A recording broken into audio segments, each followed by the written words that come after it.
कश्मीर के टूरिज्म पर असर पड़ा है। जिन लोगों ने कश्मीर के टूर बुक किए थे उन्होंने अब टूरों को कैंसिल किया है। लेकिन राज ठाकरे की पार्टी महाराष्ट्र नवनिर्माण सेना के कार्यकर्ता टेररिज्म का जवाब टूरिज्म देने का कार्यक्रम बना चुके हैं।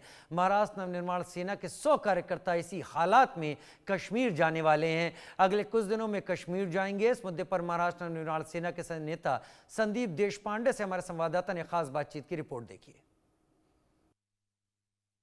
पहलगाम में हुई घटना के बाद वहां का जो टूरिज्म है उसके ऊपर इफेक्ट हुआ है, लेकिन मनसे के जो नेता है संदीप देशपांडे हमारे साथ है। उन्होंने एक नया उसके बारे में सोचा है और नए सोच से वो कश्मीर जाने वाले हैं। क्या उनकी सोच है हम उनसे जानते हैं। संदीप जी बताइए कि क्या सोच है आपकी, ये जो टूरिज्म का जो आप मुद्दा जो आया है, इफेक्ट हुआ है उसके ऊपर, आपने क्या सोचा है? देखिए, आप अगर जियो पॉलिटिक्स देखेंगे जो भारत पाकिस्तान का है, तो साफ तौर पे ये देखा जा सकता है कि जो आतंकवादी हमला हुआ, टूरिज्म पे हमला हुआ, क्यों हुआ? क्योंकि 370 कलम हटाने के बाद जिस प्रकार से कश्मीर के लोग मुख्य प्रवाह में आने की कोशिश कर रहे थे, आ रहे थे, उसको कहीं ना कहीं उसको डैमेज करने के लिए, उसको कट करने के लिए ये टूरिज्म पे हमला किया गया, ताकि टूरिज्म ठप हो जाए, टूरिज्म बंद हो जाए और जो कश्मीर के लोग हैं जो मुख्य प्रवाह में आ रहे थे वो कहीं ना कहीं वापस आतंकवाद की ओर चले जाए, ये उनका मंसूबा था।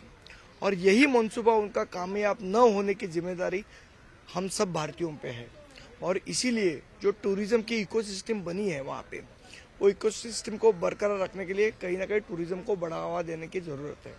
और इसकी पहल हम हमारी ओर से कर रहे हैं और हम पूरे देश में आह्वान करते हैं कि सभी लोग कश्मीर में टूरिज्म को जाए, ताकि वहाँ के जो हमारे कश्मीरी भाई बहन हैं उनका जो रोजगार है वो बना रहे और वो वापस मुख्य प्रवाह की ओर चले जाए।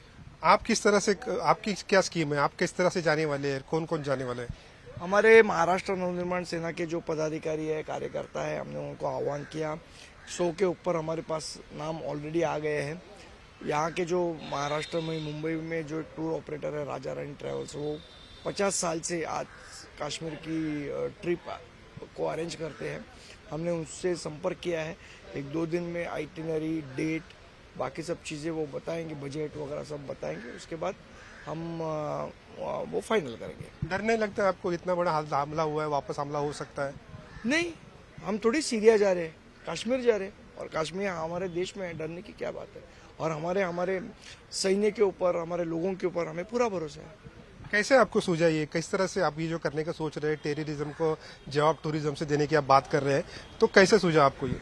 देखिए, ऐसा है कि मैं मतलब सब न्यूज़ चैनल वगैरह जो देख रहे थे, जो ये हादसा हुआ, तो कई एक कश्मीरी हमारे जो भाई है उनकी एक इंटरव्यू चल रहा था। उसमें उन्होंने कहा कि जिस प्रकार से टूरिज्म बढ़ रहा था तो उन्होंने एक गाड़ी से 2 गाड़ी ली ताकि उनको रोजगार मिले और किसी को रोजगार मिले। लेकिन वो इस चिंता में थे कि अभी अगर टूरिज्म ठप हो गया, लोग आना बंद हो गए, तो मैं इस गाड़ी की इंस्टॉलमेंट कैसे चुकाऊंगा, मैं क्या करूंगा, कैसे करूंगा, मेरे परिवार को मैं कैसे खाना खिलाऊंगा। तो मुझे लगता है कि ये समय है कि हमारे कश्मीरी भाई बहन जो है उनके पीछे एक चट्टान की तरह खड़ा रहने का समय है और इसीलिए हमने निर्णय किया। महाराष्ट्र नवनिर्माण सेना कहा जाता है कि वो परप्रांतियों के बारे में आप ज्यादा बोलते हैं, लेकिन इस मुद्दे पर आप ऐसा नहीं सोच रहे, आप कश्मीर के लोगों के बारे में सोच रहे, क्यों? देखिए, ऐसा है, देश के ऊपर जब विपदा आती है तो आपको देश बनकर खड़ा रहना पड़ता है। और हमारा कहना ही ये है कि हर एक राज्य डेवलप हो, ताकि मुंबई के ऊपर, महाराष्ट्र के ऊपर जो दबाव बन रहा है वो ना बने। अगर सभी राज्य डेवलप होंगे तो वहां से लोग यहाँ नहीं आएंगे। यही हमारी सोच है और इसी सोच से हम काम कर रहे हैं। Thank you.